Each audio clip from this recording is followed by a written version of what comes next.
So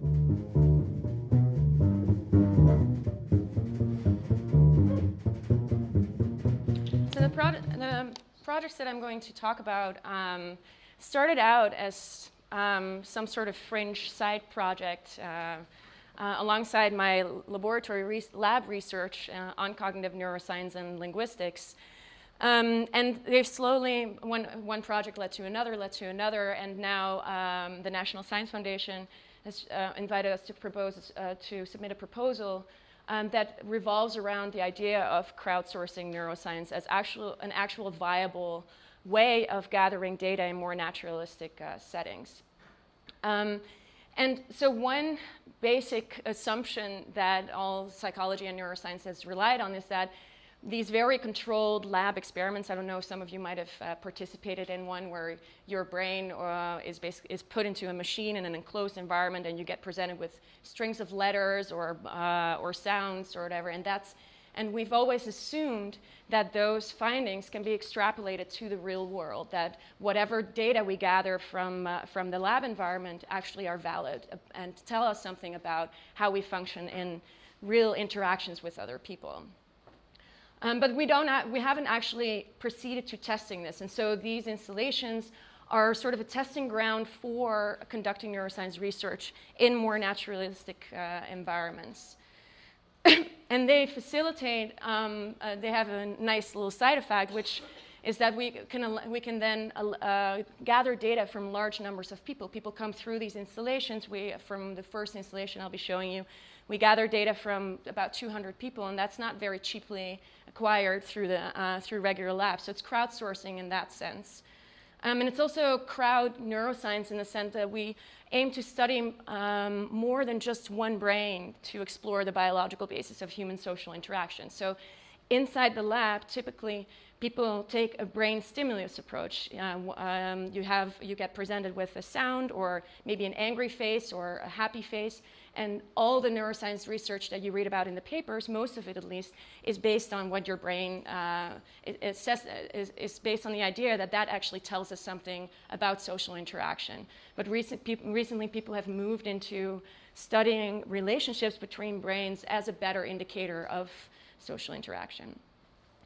And especially the first project I will show you it's not just a static representation of well-established scientific facts to the public, but they rather address research questions that are relevant to both artistic practice and the sciences. And together in these mergers, you can also come up with new research questions that scientists might not have thought about until the artists came along, and the other way around. And we can then turn passive viewers, as you right now are, but then later some of your viewers are going to be active participants, so you're participating in these installations. And through this public engagement, this is an opportunity to also engage in science outreach and education efforts. And in terms of the types of institutions that are involved in these installations, we're working with New York University, where I'm affiliated with, Princeton, and Utrecht. And then the Watermill Center for Performing Arts, which is Robert Wilson's Performing Arts Center. And then we're also kickstarting the science chamber that will fall under the Marina Abramovich Institute, which will open next year in Hudson. And that's the aim of that science chamber will be to provide an interdisciplinary platform for performance artists, scientists, engineers, visual artists, sound artists, to co-create experimental and durational performance pieces that address research questions that are relevant to each of these fields independently. And then the installation, the experiment that they will be participating in has already been executed at the American Museum of Natural History, and I was just connected to Tyler at the think tank, so we might be doing some projects at some point together as well. All right, so that was the text part, which is always good to put at the beginning of the presentation because guys tune out. Come up in the front. Come up in the front, you can sit. So while I sit down, I want you to ponder about what color this is.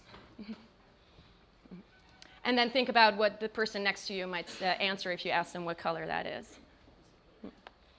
So does anybody have an answer that they think is pretty lovely? Green. It's green, right. But you may all have had this this experience when you're about 5 years old, for me, it was at least like the first philosophical epiphany, that even though we might all call this color green, that doesn't necessarily mean that we all see the same color, right? And so I had lengthy discussions about trying to figure out this problem. How do you find out what other people actually perceive, even though you give the same names to these objects? And this actually reflects a very good and accurate intuition about what our brains actually do, is that they are filters for the world around us. And in the filter, and in this filter, I mean, this is another example. You might have seen the color. The colors don't really show up that well, but this is a color that you might call blue in an environment of green, but you might call it green when you see it when it's surrounded by blue, right? So you will probably all have encountered these types of effects of colors, color perception depending on the context. So the world around us gets filtered. This is me in orange by the brain, and it gets filtered through expectations that are derived from my past experience and, as we just saw, from the immediate contexts, right? So green against blue and blue against green. And so this is all fine, and we know a lot about how the brain deals with this. But in regular usually we are surrounded by other people, or actually very often.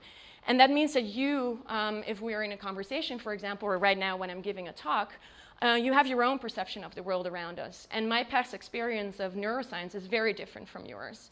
So while I'm giving my talk, I try to create a model of your perception of the world around us. I don't know it exactly, but I make some estimates, and I try to calibrate what I say based on what you may or may not know as an average crowd.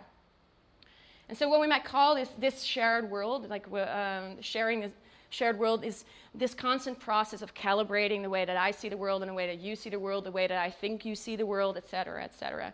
And so this gets at like this figurative notion of being on the same wavelength with another person. And we can actually measure this notion of being on the same wavelength in a very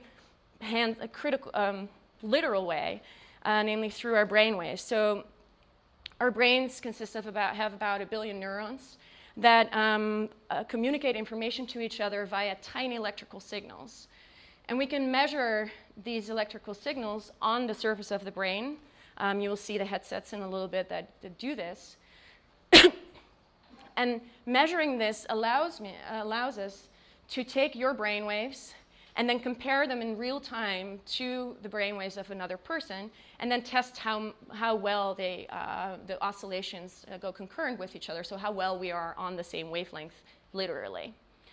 And so then some labs have suggested that brain synchrony, or being on the same wavelength in a brainwave sense, actually is a measure of successful communication, whereas if the waves are perfectly aligned, you are dealing with successful communication, and if there's asynchrony, this is an index of unsuccessful communication. But we don't really know at this point what the brain basis is of this synchronization or not, and what drives the factors that allow our brains to synchronize.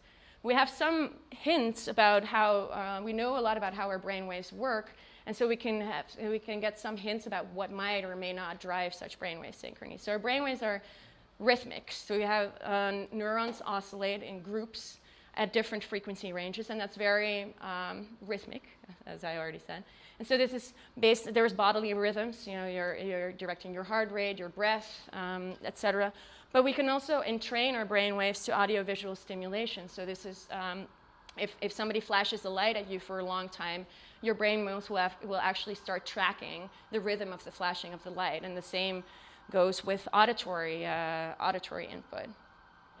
And our brains are proactive organs, and they've even been dubbed prediction error machines. So all that your brain really does constantly is generating expectations based on past experience, checking those expectations. If you get something that is slightly different, then you adjust your expectation model, and that's what you guys are doing right now. At the same time as the internal bodily rhythms and in training with my speech rate, for example. And our brains are adaptive, in part because we can adapt to these prediction situations, and we're very good at tuning in with others around us. So if you just look around on the street, People who are walking together will walk in the same pace. People who talk together will actually start synchronizing their heart rate, their speech rate, their breath, everything. And people laugh in synchrony too. So the rhythm of people's laughter it often ends up being the exact same rhythm to each other. All right. So I've taken, as I said in the introduction, I'm taking a crowdsourcing neuroscience approach to investigating those kinds of questions of what drives people's brainwave synchrony by merging artistic, scientific, and education perspectives. And education you kind of get for free in the sense that all of these installations start out with a phase 1 setup period, which you guys unfortunately are not experiencing right now. But usually during the setup, people can see their own brain waves as they're being set up. They can see how the different electrodes are connecting better and not so well. And so this takes about 10 minutes, and then you can educate people a little bit about what brain waves are, and that these are the squiggly lines that actually come out of your brain. And so we've had people who were really surprised that the brain is always active, and that's clearly the case if you see your own brainwaves.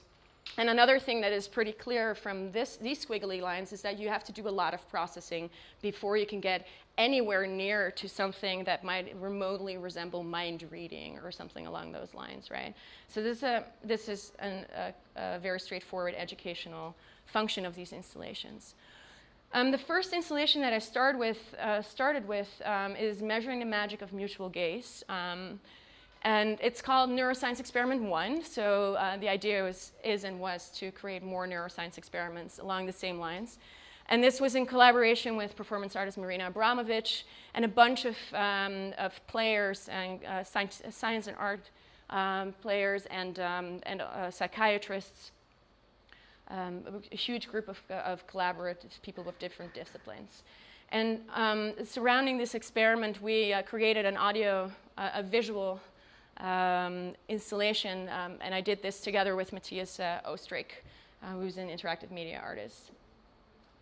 And so Marina Abramovic, the performance artist, gained a lot of fame with her durational performance, The Artist is Present, where she sat for about 3 months straight in a chair, completely still, at the moment, and the audience members would line up to sit with her for as long as they please. And some people sat for 5 minutes, some people sat for hours, and then moved on. And this was hugely popular. How many people has anybody here sat with her when it was there? Have people gone to the exhibit? Some people. Not that many. Yeah. So toward the end of this exhibit, people were lining up around the block to sit with her. And the summer after her exhibit, we had a meeting at the Watermill Center with a lot of artists and scientists and psychiatrists.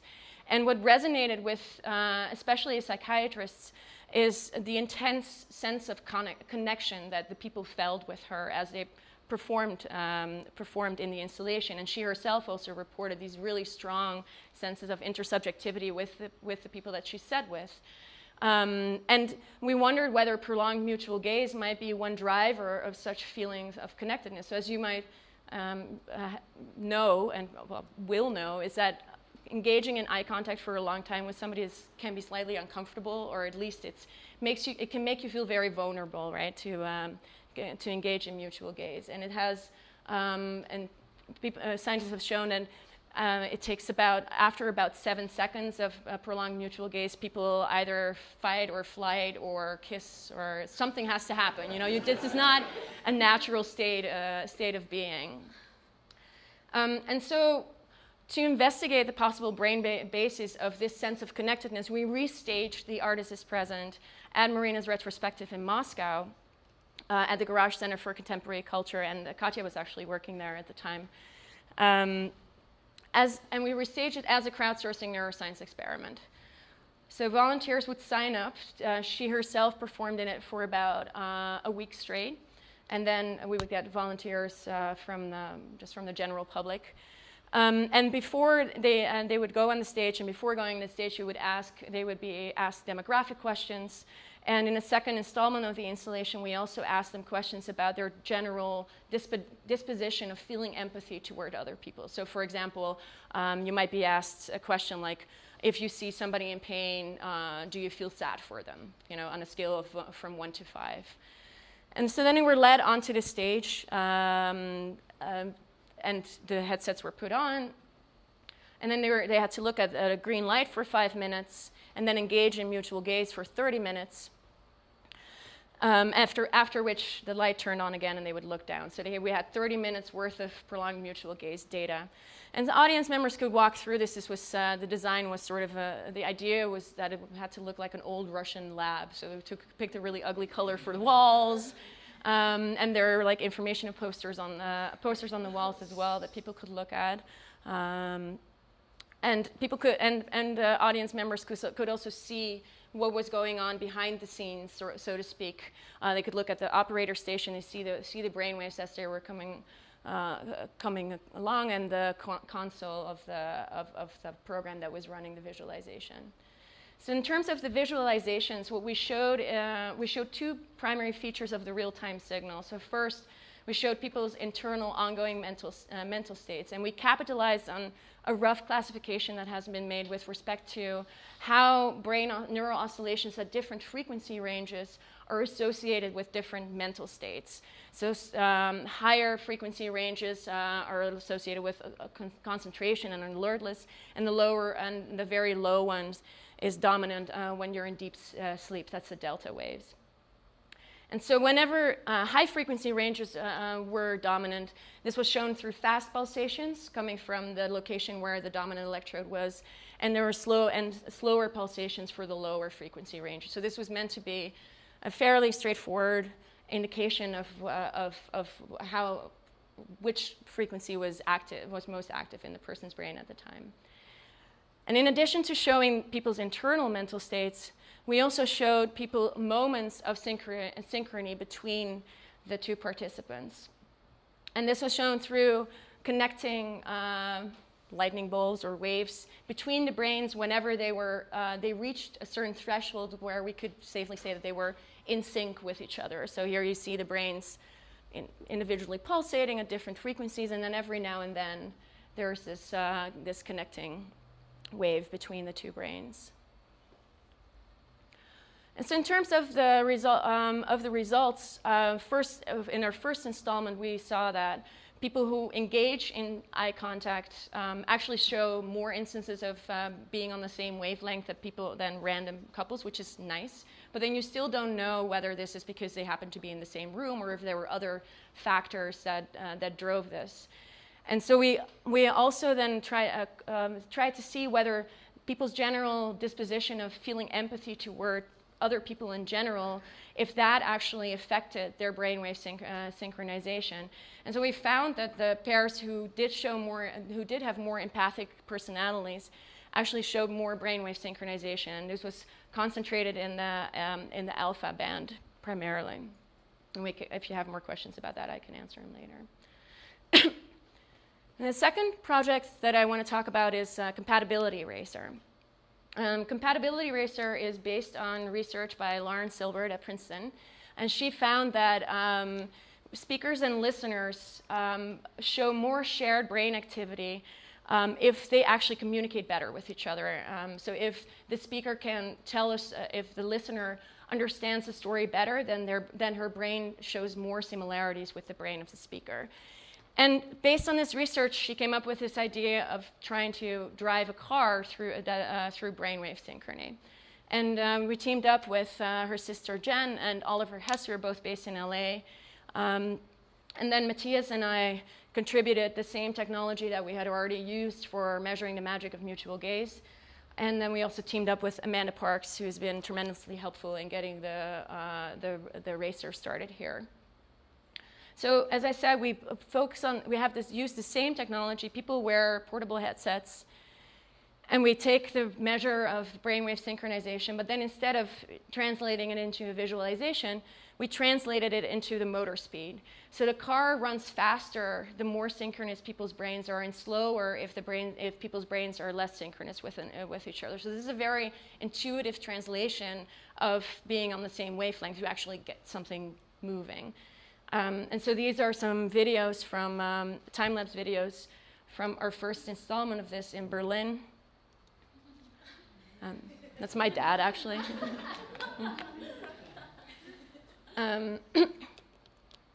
Here's another example. They were friends.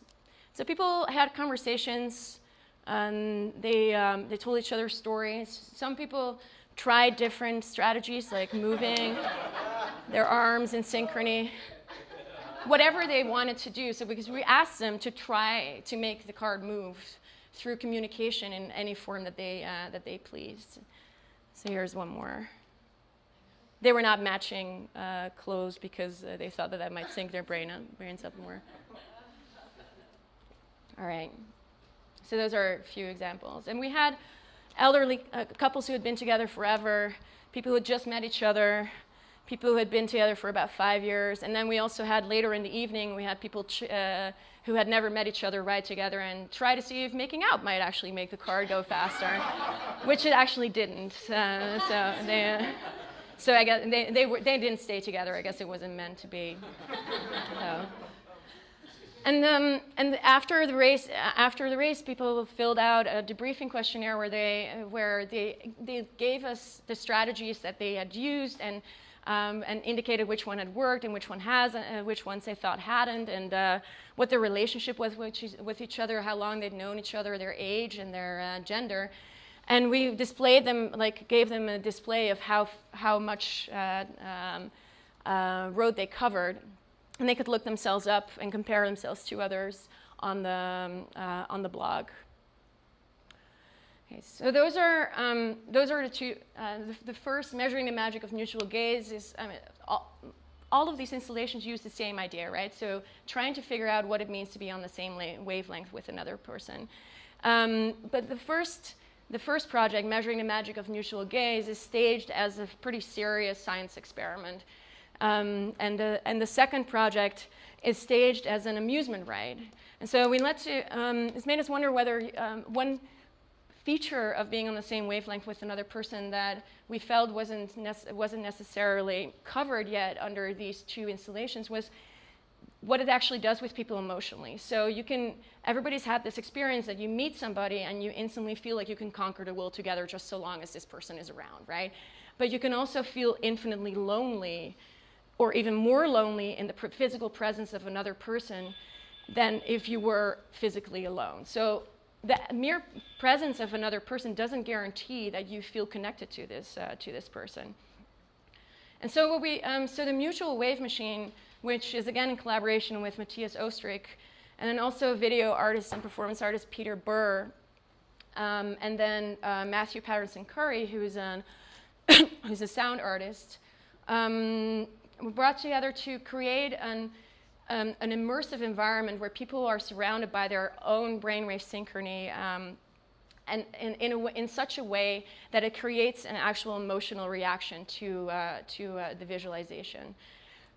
So two people are enclosed in a dome, and then it's just them and these visualizations. So the visualizations grow and shrink as a function of brainwave synchronization, with the ultimate goal to engulf the entire space in visuals. And so the audio is going to reflect the brain activity that's going on in each of the individuals, and the visualizations are going to be noise that sometimes gives hints of the face of the other person intermitted in it. And the audience outside can actually watch how well they're doing or what's going on inside the bulb at the same time. And so this is just the type of how you might recognize sometimes some actual imagery in there. Okay, so that's in progress, and is set to be exhibited in September at 2 Days Art in The Hague, which is a two-day festival that uses all the public buildings in The Hague and converts them into media installations mostly. And so just a very brief note, so we've so far focused on synchronization between two people, and that's also what some of the recent neuroscience has been doing. But a crowd is obviously more than two people, and so we're actually looking together with NYU, we're proposing to start comparing brainwaves in crowds, for example, in teacher-student interactions, to see whether increased brainwave synchronization might be predictive of academic achievement. So we know that teacher-student relationships are very, very important in both guaranteeing class cohesion and in education. And this also addresses then questions about the rise of virtual education versus real-life education. So do you need to be in the same room? How important really is that really? And so we're exploring whether this might be a possible measure of that. And then we're also going to move into actual crowds, where we're designing experiments where people have to find each other based on what they hear or what they see, and see whether they can find their partners in a silent disco environment. And so I guess I will show that really briefly. How much? Okay. So I'll show the silent disco experiment real quick. So this is based on the idea that, an idea that I'm sure everybody, when you've sat in a car, may have had the experience that the radio's playing and the windshield wiper is wiping away, and you're like, oh my God, the windshield wiper and the radio are moving at the exact same rhythm with each other. And then it takes, and so you're like, okay, so this is look, listen, it's the same thing. And then after a couple of beats, you're like, oh, maybe not, So there's this window between there's a noise level where between the two speeds that allows us to perceive things as if they were synchronous. And that's actually something that the brain is constantly doing. It's looking for patterns, for relationship between audio and visual input, because that's a task that where you have to do all the time, right? So I'm speaking, you have to relate my mouth to what I'm saying, etc. So our brains are really tuned to try to combine this information and assume that there's a causality relationship between the two. And so in this experiment that we're proposing, it's a silent disco, which basically means that you're instead of hearing the music through speakers, everybody wears headphones, and the music is played to them through these headphones. And those already exist usually when people are actually hearing, people actually hear the same thing, and you're dancing together, and everybody who's not hearing it and watches you thinks you look absolutely ridiculous because you're jumping up and down to silence. And so here what we're doing instead is we give people different audio inputs, and we'll manipulate the inputs such that the rhythms, some of the rhythms overlap with each other and some of them don't, in the sense that they fall within this window of that windshield wiper radio effect. So the blue and the green one, they have some overlap, so they might think for a little bit that they're dancing in the same beat and then later find out that they're not. But the blue and the red ones, they know instantly, like one of them is jumping up and down, the other one is moving really slowly, so they don't even try to see if they're doing the same thing. So one prediction would be is that the blue ones and the red ones will find each other instantly, but the other ones will take a little bit longer to find their couples. And then you can ask a lot of interesting questions from both a neuroscience and a social science perspective about how people move through the space. What happens, for example, if you have, if not everybody has a pair. So if there's some relationship, they might stay with the blue ones a little bit longer. The green guy who doesn't find anybody else that he might belong to might think for a little bit longer that he can pair up with the blue guys.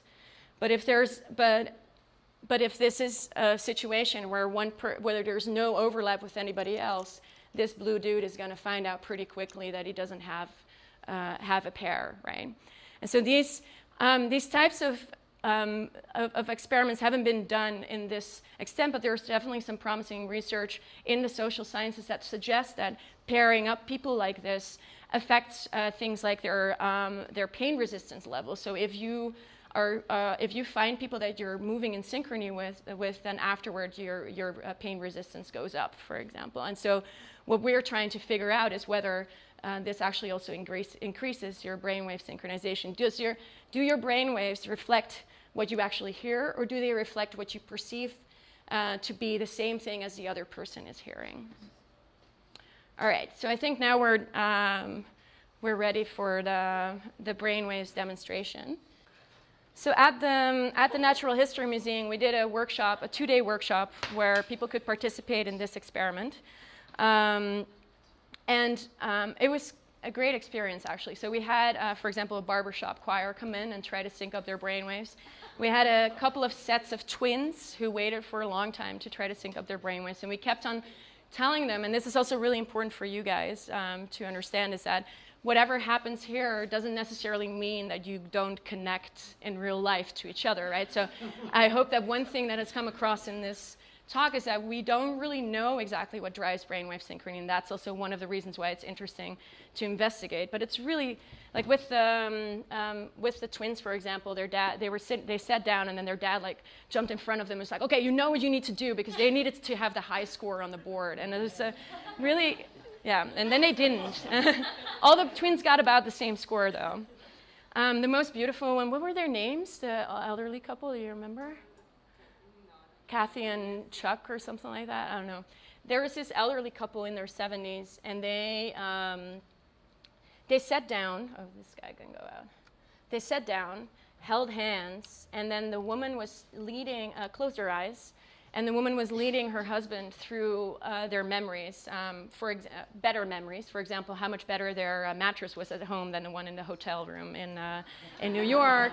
And they led each other down a river in a boat, and their brains were just syncing up the entire time. That was kind of beautiful, and maybe there was some reality to it. Okay, so all right. Okay, so. So much for the brainwaves. All right, are you ready? Have you figured out a strategy, or are you going to just?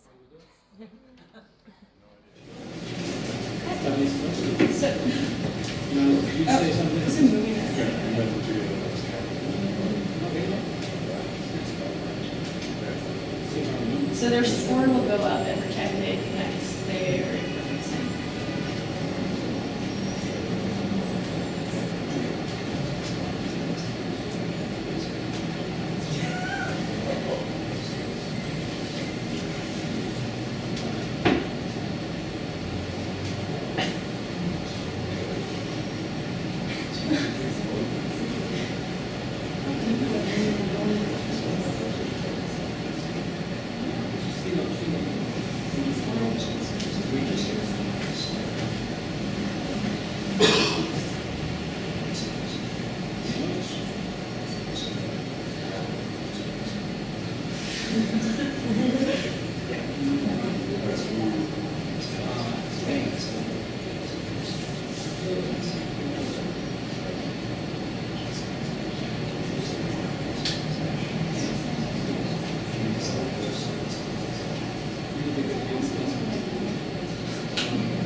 Yeah.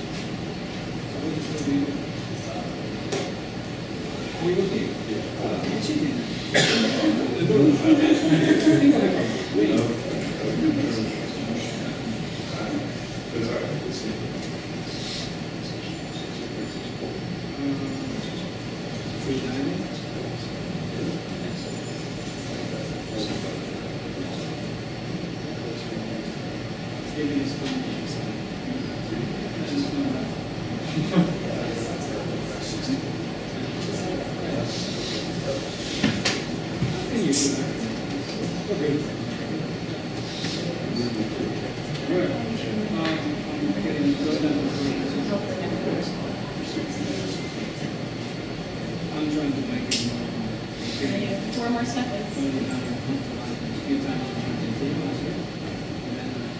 All right. So you got 4 up. That didn't count. What was the last number that was up there? 432? 432. Okay. Let's see what the next. What does that mean? Oh, so sorry. All that means is that the number of times that you guys had a perfect overlap, so it's a synchronization level. So that means that your brain waves were really highly correlated with each other in those moments. But again, what that means about how well, yeah, don't know yet. But we can. So the next. Okay, are you ready?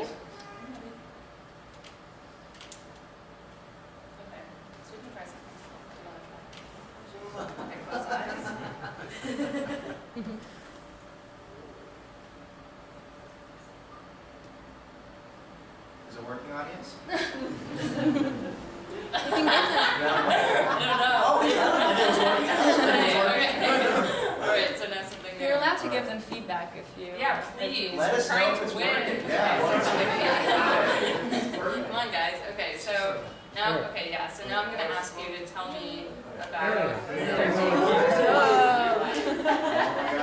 love. How about the greatest love of your life? Oh, man. Everyone in this room. For several years of my life. Look at my eyes. Met in college. It was very exciting. We each other for several years. I moved to Philadelphia because of her. Wow. I know. It was really close. It was really fun. And then her parents hated me, so that didn't work out. Oh. I'm sure we did too. And then so now I'm here telling that embarrassing story. I get connected with you through that. Is it working? Are we getting connected now? Your turn. Okay, which story should I tell you? Okay, who is your first love? Okay, first love. First love was a guy named Joey, and Alright, so It looks like we might have lost. one of my greatest loves. How about that? So yeah, so one of my greatest loves. The two of us had a very psychic connection, and I really felt. You're getting 30 more seconds. Oh my god, okay. Yeah, so let me just tell you a couple of things. I think that we were more friends. We never actually really dated. And he was just a remarkable person. I don't think I've ever been as close with anybody else in my entire life.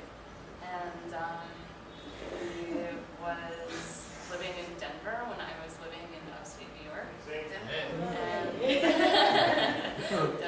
Denver.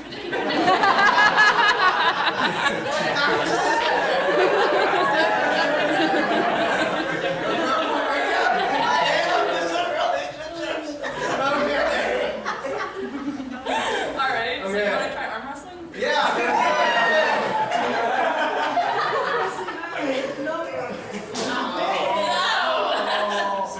You're getting 30 more seconds because it broke down.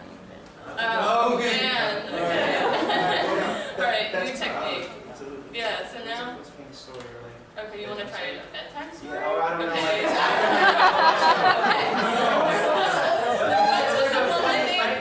Okay.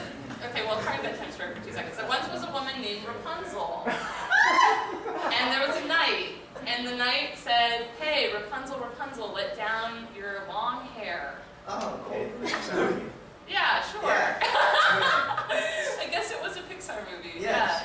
Yeah. Pixar. The same Pixar. Oh my God, Pixar. Okay, can we try just looking at each other? No words. Okay. All right. You guys are done. But you got 760.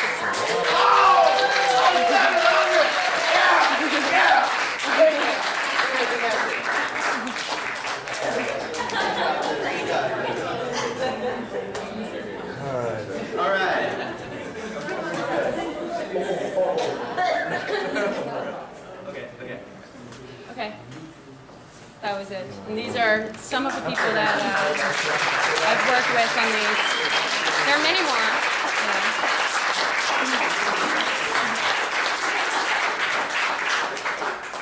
All right. So, questions? Anybody? Did you try drummers? What's that? Drummers? Drummers? Yes. To try to see if drummers would sync up. Yeah. So there are actually studies on musicians and in the lab though on how well people how well they might sync up with each other. And so one of the things that it's definitely drummers. I don't know, like mostly guitarists and other types of musicians. And one thing that happens is if somebody else is present, they tend to slow down a little bit because you're kind of, and that happens in general when we're with other people, we slow down because we're kind of waiting and calibrating like with other people.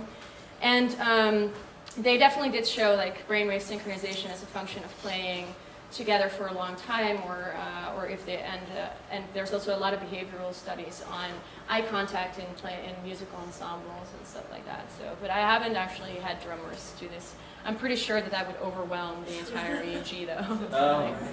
It seems like with the last couple, every time the audience laughed or applauded, they would go into sync. Have you done things where people are listening or having the same input, and do they sync up?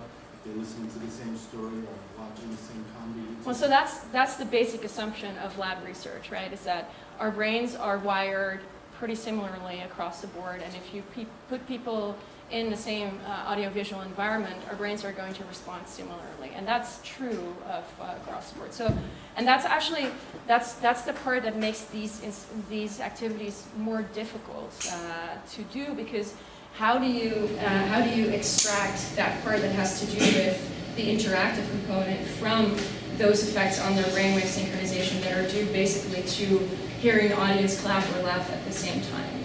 But so with our last installation, the module that we're developing now, we're trying to play around with that. So people are going to see the same input, and maybe that is actually going to like drive them into high synchronization immediately, or maybe not, like depending on whether, like how much input they get or not. But, and what do you feel are the possible applications for brain synchronization? the actual applications like down the road away from scientific research. What help would it do to be able to synchronize your brain with another person or people quickly? Well, so one of the things that we're exploring now is, for example, going into classrooms, right, and seeing if there's some predictive power to brainwave synchronization. I don't know that we're necessarily at the stage yet where you would actually be using this type of information as a diagnostic tool, but possibly at some point you are. So if it turns out to be a better predictor of academic success than other tests, and then you can pull out students earlier if they're not connecting. But that's down the road. We're just at the. But these headsets are used for real life applications. So this is a Motive headset, and they're using it, for example, for wheelchair operations, or people can train themselves if you're paralyzed to operate things in the room that you can't really touch anymore. So that's a very concrete, direct application of these headsets in particular. And then there's a gaming component. When do you find that when people are in sync a lot, that they generate one type of brainwave more frequently? One type of brainwave more frequently than others. So yeah, so we found most of the synchronization in the alpha frequency range, and that's a lot of different stuff is associated with alpha. I already like concentration is one of them. So they use, for example, neurofeedback tools for people with ADD. They have an issue with suppressing their alpha waves, and they can be trained to increase suppression through these types of through like seeing their brainwaves or other interactive installations. And alpha has also been associated with, for example, bodily simulation. When you're watching other people do things, and then that generates activity in the alpha range. But we really don't know at this point which of these functions we're actually looking at. But there's some other research that shows that it makes sense that it's an alpha. Conversely, if you have used biofeedback to help people generate more alpha waves, do you think that have you found that they are more likely to be able to synchronize their brainwave? If they get this biofeedback type Yeah, of right, if they're already trained in advance to generate more alpha, does that help? What we are looking at is not so much how much alpha there is going on, so not the power of the actual amount of activity, but really whether the waves are doing the same thing at the same time, right? And so part of that is the amount of activity, because if one slope goes up really a lot and the other doesn't, then correlations are going to be lower, right? But we're really looking at whether they are going up and down at similar rates, so not so much at whether you can create a lot of this activity or not so much activity. Does that make sense? Well, my question is, Oh, sorry. that skill, that ability to Oh, generate work, would that be positive in terms of the ability to potentially, but that would be an open question. So if you, yes, yeah, for sure. Okay, yeah? So what extent have you found noise to be a problem with your current sensors that you're using? And to what extent does this modality work better than or worse than, for example, EMG? If this works better than, so this, To what I mean, extent? so in terms of the, I mean other bodily measures, right? So that are not brainwave related. for No, that example, are or- brain related. So I'm assuming you're using an EEG Mhm. for this? Yeah. And you could use an EMG. I had a friend who did some research with a guy who was using an EMG to do this, except it was a lot more difficult because you have to have like your head in this chamber, and it's not. Oh, as you mean cool. MEG or maybe or? Yeah, sorry. Okay, yeah. So yes, so this is there's okay. EEG is good for time-based analyses. So you can get at a pretty much like a millisecond resolution, you can get information. And this is also very useful because they're portable. So a lot of the studies that have been conducted so far, like the study by Lawrence Silbert, who created the compatibility racer, people have to sit in really heavy machines, and they can only do that by themselves inside the lab. And so that's a very obvious advantage of using this technology. So people have only just now started using these in real scientific research, and the results are promising, but we really still need to replicate a lot of do a lot of groundwork before we can know the data. But that's also why it's so nice to at least get data out of the first public art installation that makes sense, that jives with the previous literature, for example. So these are all pilot projects in that sense, yeah. Earlier in the movie that you guys showed, the little clip was a cart Mm-hmm. that they were making that to move. Have you ever tried, I guess what I'm thinking about is obviously every time, the brainwaves get synced, then that programmed, I guess, this cart to move every time that happens. Have you thought about doing it with almost drawing in a sense? I don't know if I'm explaining it correctly, but because you can make you can program many different things to react Exactly. every time it syncs up. Right. I'm wondering what that would look like. If you created a drawing together? Well, yeah, because you would essentially almost the same way the card is moving, have a pen or something move every Mhm. time it gets synced up, and just curious. So one of the the card actually doesn't. So what's different from the card actually, the way it moves is more like the head's going in and out, right? So it speeds up and slows down. It's not just. It doesn't just move when they're synchrony. But we're definitely, for example, considering one thing that we talked about, and that was part of their original idea, is to have like a track of sand, colored sand, along with the ride. But that doesn't necessarily answer your question. But yes. No, it does, because okay. I was thinking of that as well as sound, because it can also be brought back to sound, because Yes. I think whenever I tune my guitar or tune anything, and everything has to sync up, and I'm hearing the wavelengths are syncing together, Yeah. it can actually be brought full circle back into sound. Right. So you can translate this measure into anything you want. And so actually the challenge then is to create something that is meaningful, right? But yeah, you can do you could do whatever you want. And actually, there's so much data in the brain that it's more a challenge of reducing it to like one or two features that are that are meaningful. So for example, with the visualizations of the brains, it was challenging to create a visualization that was immediately intuitive and still simple at the same time. Yeah. Along those lines, you have, like, each of those nodes is generating a little wave on Yeah. the visualization, right? Are you aggregating that in some way to just So- measure, like, the overall? Right, so each of these installations, and we've tried out different ways. So there's no real, you can provide, there's different arguments to doing different types of comparisons. So the car, for example, runs on correlations between all sensors to each other, because there's no real reason why, for example, that same electrode on your forehead should be correlated with the electrode on my forehead. So maybe your speech, your motor cortex when you're speaking is correlated with my auditory cortex, for example, right? And we don't really know exactly how those things relate. The first installation was really just one electrode, the same location compared to the other in each brain. But you can derive different measures from that. Is that? Are certain parts of the brain more likely to generate certain frequencies of waves? Like you showed Sure, but I graph don't of, really like- know actually which areas are like more likely to generate the. Anyway, so but what is true though is that you can't really derive anything in terms of where the activity is generated from these headsets, because it's like, you know, you're putting a microphone up here and it can like pick up information from any part of the brain. So this electrode, for example, I mean, it could be picking up something that's coming from over here, and so we want to be really careful with inferring anything about localization, especially if you only have a couple of electrodes on the head. Are there other ways to do that?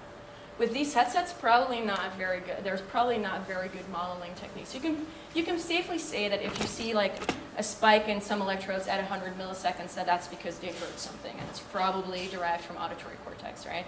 But we have, we don't currently really have any neuroimaging technique that does both time and space in a really good way. So fMRI allows you to look at where things are happening, but it measures blood flow, which is really slow. And this then allows you to measure when things are happening, but not exactly derive where the activity is coming from. And so there are setups with much more electrodes, and then you can create models of, and there's ways to model possible sources of activation, but we don't, but there's infinite solutions to those models. So. Yeah. I'm curious about sort of like the disconnect between maybe what we want this information to mean, and maybe like what the headset is actually telling us. So from my understanding, the waves are telling us basically how much activity is occurring in the brain. So someone is really active when they are thinking about a hard problem, for example, and less active when they're sleeping or meditating. So it seems like what you're sort of measuring is how focused or how active someone's brain is at any given moment with these sensors. So is it sort of a bit of a disconnect there? Like if people are synced up, that means they're both experiencing like a similar level of processing at the same time. Right. So it's not just how much activity there is, right? It's also at which rate the brain waves are syncing. And so you can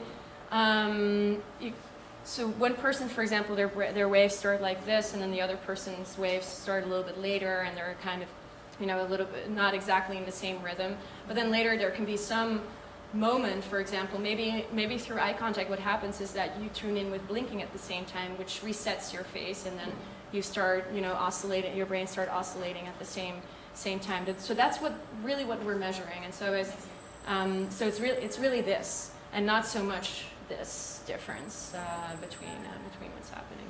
So that means if a spike begins at the same time, that means some sort of like similar activity is happening with the two participants. Yes.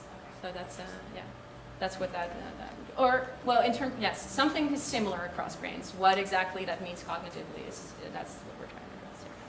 What was sort of the condition of determining synchronicity, like 80% frequency matching? We took a correlation value of 0.6 to be to be the level above which we could safely assume that there's some relationship above chance between And so them. when they were like completely far apart, what was the bound for it? Would it be like Zero. Was it So zero? here, I mean, like for the visualization, I don't remember, but I calibrated it such that there would always be some movement in there, or like it's arbitrary values in the sense that like I think probably 0.2 is somewhere on the far ends, because you barely get zero, especially since we're looking for the highest instance of synchronization. So always those electrodes that are most in synchrony always win. They're always the ones that are showing up here. And they didn't have to be in phase, right? Just frequency matching? No, they have to be, because we're not actually measuring we're not allowing for any kind of window of opportunity. Yeah. So they could be same frequency, different phase, and those would not count as Exactly. synchronous. So there's a lot more information in there that can actually be very meaningful. So for example, in talking to each other, you can tune in with a speaker, but maybe a little bit later, right? And so possibly if you're anticipating what a speaker is going to say, this like reduces that lag. But it's interesting information that you're doing the same thing but a little bit later. But this is not capturing that at all. That's one thing that we could definitely and probably should incorporate in this for sure. What was the longest like locked in sync time that you saw for any particular example? I don't know. Like the old Yeah. couple were they like? Oh yeah, so they 10 were. I mean, seconds? they were. They were. Do you remember? Like, were they in sync for like 10 seconds total? I think so, right? Yeah, they were really had like a solid Just connection. wondering if there was if you could bring the windshield wiper effect into any of this, like if you're just spiking at the same time but on completely different frequencies, Mhm. you find that it's like. Right. Yeah. So you can play around with that. But yeah. So this is very rudimentary in that sense, and it doesn't pick up a lot of information. But we already have a lot in there at this point. Yeah. Ted? Anecdotally, were there any particular strategies that people used that were the most effective during compatibility racer? So talking actually didn't really do it very well across the board, and that's probably because of the kinds of issues that you raised as well, where you're not actually syncing up. Probably with a lot of your brain is not syncing up exactly at the same time with each other. And eye contact actually works really well, which is kind of interesting. I thought laughter works really well because people laugh in sync with each other. Clapping or singing might work, but it really depends because of the same thing. Like you really have to do the exact same thing at the same time for this to pick it up, right? Mm-hmm.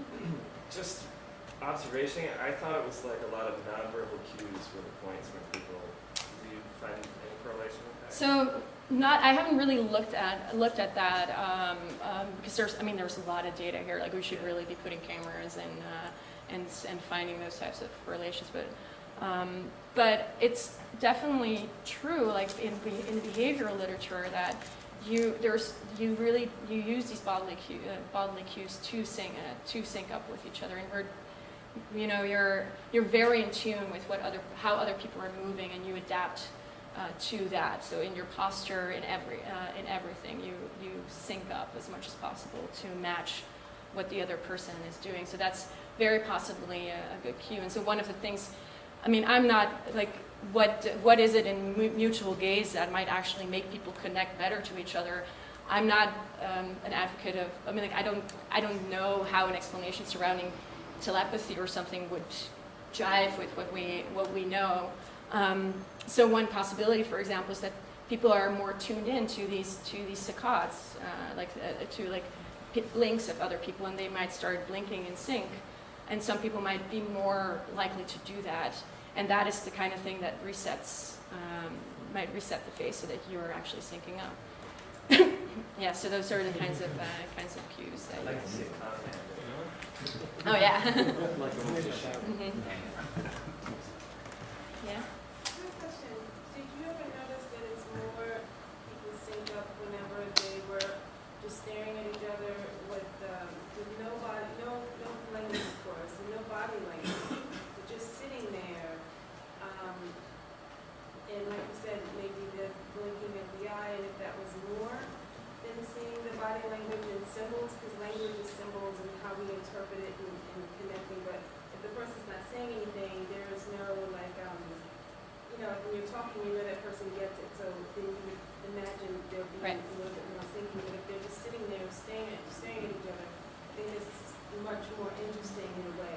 Right. that they can sync up with no body language, no symbols, no nothing. So that's what the first experiment was, and we could like see if there was differences between these installations in terms of how many instances of synchronization there was. We would have to do it in similar environments. So, for example, Compatibility Racer was staged during a festival in Berlin with a big party going on at the same time. So, you know, there are sounds and there's distractions and things, and that's a very different situation than during like Marina Abramovich's retrospective exhibit, where it was a pretty still environment. But that's an interesting question. Like, does what mode of communication does better? Because that would eliminate, symbols and language and eliminate all of that, and then you can just focus on some of the other things that are not being said.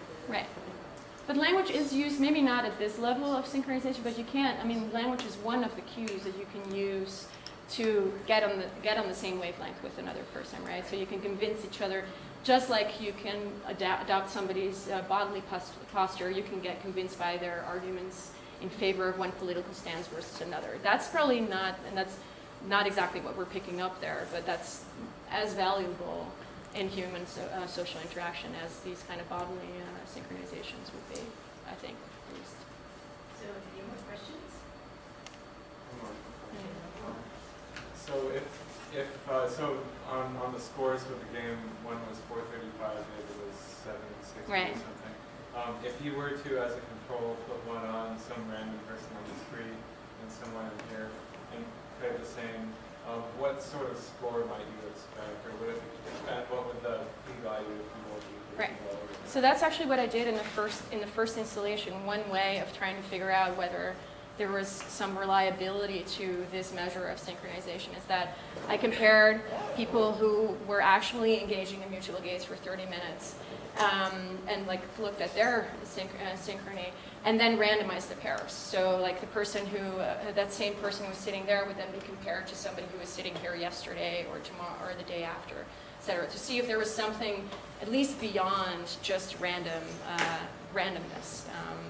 And so that, thankfully, there was that generated the result that there is higher synchronization of the people who are engaging in mutual gaze with each other. So you would expect their scores to be lower than these people who are engaging in the experiment. Were they all like looking at like a cluster of that? Would the random ones all be much lower, or are they kind of spread through a pretty large? I don't know, actually. I didn't really look at the patterns that you would see there. I mean, it's definitely true that. So there were a couple of kids that were participating in measuring the magic of mutual gaze, and then we took off the headset, and then there were connections between two, and he's like, hey, how is that possible that we're getting synced up even though the headsets, it's not actually on our head? And so there's randomness there. There's like, this happens randomly as well, and so it's what we want to try to figure out is to create like designs that are smart enough to capture when synchronization is actually meaningful at a cognitive level. Okay, so let's thank Dr. Gerlach. Thank you.